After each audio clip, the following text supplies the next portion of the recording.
Gillette, the larger, louder half of Magic duo Penn and Teller, didn't come to his libertarianism by poring over treatises on government. He came to it very simply, through a relatively straightforward thought experiment. I got out of high school. Notice I don't say graduated.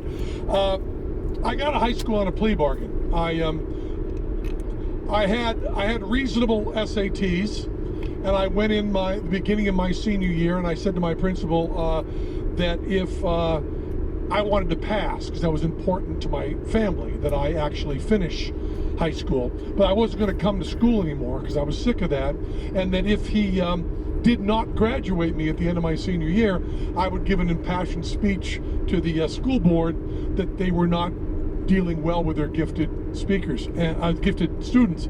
And he said to me, "Are you threatening me?" And I said yes. And we made that deal. So by the time before I finished high school, I was out on the road in the USA. I had read that Bob Dylan had hitchhiked across the country and hopped trains and lived homeless for years. And so I did that. I actually did it for 2 years, and then found out later when I met Bob Dylan that he went directly from the University of Minnesota to New York City and became a superstar within 6 months. So he actually never hopped the train and never hitchhiked and never went all around the country till he was doing it in a fancy bus and a private jet. But I did, because I was unable to do the arithmetic that if he had his first album out when he was 19 and he'd gone to college, he did not have a lot of time for hopping trains and doing all that. So I learned to eat fire, and I learned to juggle, maybe a really good juggler, and I went to Ringling Brothers Barnum Bailey Greatest Show on Earth Clown College. And I say Ringling Brothers Barnum Bailey Greatest Show on Earth Clown College all the way through, because if you work for Ringling Brothers Barnum Bailey Greatest Show on Earth and you ever say circus or show or the Ringling Show without saying Ringling Brothers Barnum Bailey Greatest Show on Earth, you were fined. And we weren't paid that much. So I always say Ringling Brothers Barnum Bailey Greatest Show on Earth. And I was tracked. You know, I met Teller when I was 18, right about that time that I was, you know, living in America, I guess you could say, homeless, although I could have always gone back with my parents, and they were very, my relation with them was wonderful. So I wasn't in danger, I just didn't have a place to live. And I was traveling around the country. And I met Teller when I was 18, and we started putting together our magic show. And that was, 40 years ago, and we've been working on it at that time. And I guess we were kind of fast-tracked to be Hollywood liberals, I guess at this point in my life, I'm in show business. I got this kind of impotent ponytail back here. I probably should be a liberal. I probably should be a Bernie Sanders supporter, and I should be feeling the burn. But I'm not feeling the burn, and I'm not really a liberal. And everybody who is libertarian or Cato, the way the media and the way people tend to present us is that we're conservatives, or we're people with money that want to smoke dope, is what's sometimes said. And that's really not true at all for me. I do not come from to libertarianism because I am a really successful business person or a CEO, or because I have to fight regulations or any of that kind of stuff. I really come to it from a purely hippie point of view. I have always been a peacenik, and when it got to be the 80s, I met a man named Tim Jennison. I don't know if any of you saw a movie that I made called Tim's Vermeer.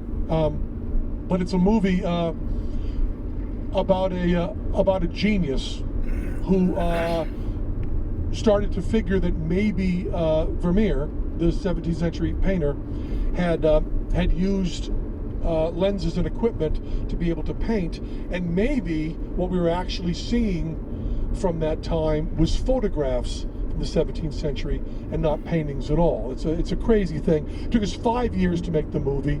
It took us a lot of money. Tim founded New Tech, which is a video company that kind of let CNN edit the first Gulf War. It made video editing. It changed the whole world, and he made an awful lot of money that way. And I became very close friends with Tim Jennison before he was painting a Vermeer in his warehouse in Texas. And I was then just your kind of standard liberal there in the end of the 80s. And Tim was libertarian. He was pro-freedom. And Tim was also brilliant. And Tim was also really successful.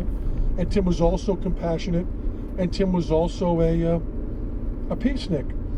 And I started giving all the arguments for why the government had to be more powerful and do all these things, and all the arguments that you now hear as feeling the burn. And Tim said a really simple sentence to me.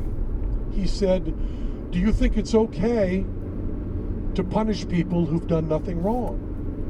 And I said no, even though I kind of felt somewhere in my heart it was a trick question. And then he said, then why is it okay to reward people who've done nothing right?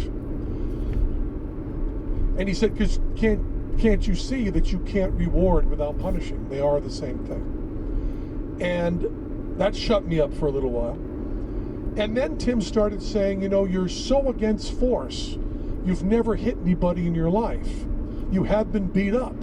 You've been in carnival situations that have gone badly, and people have hit you and you've not hit them back because you didn't think it was life-threatening. You are insanely peacenik in terms of the way you see war and what the country should do. Why do you think it's so okay for the government to use force to get things done that you think are good ideas? And I started thinking that one really good definition of government is supposed to have a monopoly on force. They're the only ones who are allowed to use force legally. And then we are supposed to be the government. And I didn't come up with any sort of belief in the invisible hand will make us all richer or there'll be prosperity. I know people make those arguments, and they're probably right, but that's not where any of my love for libertarianism comes. It comes from this simple idea that the government are the guys with the guns, and we are the people who tell the government what they can do. So in my morality, I shouldn't be able to tell anyone to do something with a gun that I wouldn't do myself. Now, I want to add here that I am incompetent and I am a coward. So this is all theoretical, what I'm about to say. I wouldn't actually be able to accomplish this stuff. But if you asked me, if someone is being murdered, would you use a gun to stop that murder? Now that's saying that I know it's a real murder going on and I know the person is innocent and all of that stuff going on. But this is the Godonkin, it's a thought experiment. Would I use a gun to stop a murder? Yeah. Would I use a gun to stop a rape? Yeah. Would I use the threat of a gun, stop robbery? Yeah, I think you kind of got to. Would I use a gun to protect our country and our way of life? Yeah. Would I use a gun to build a library?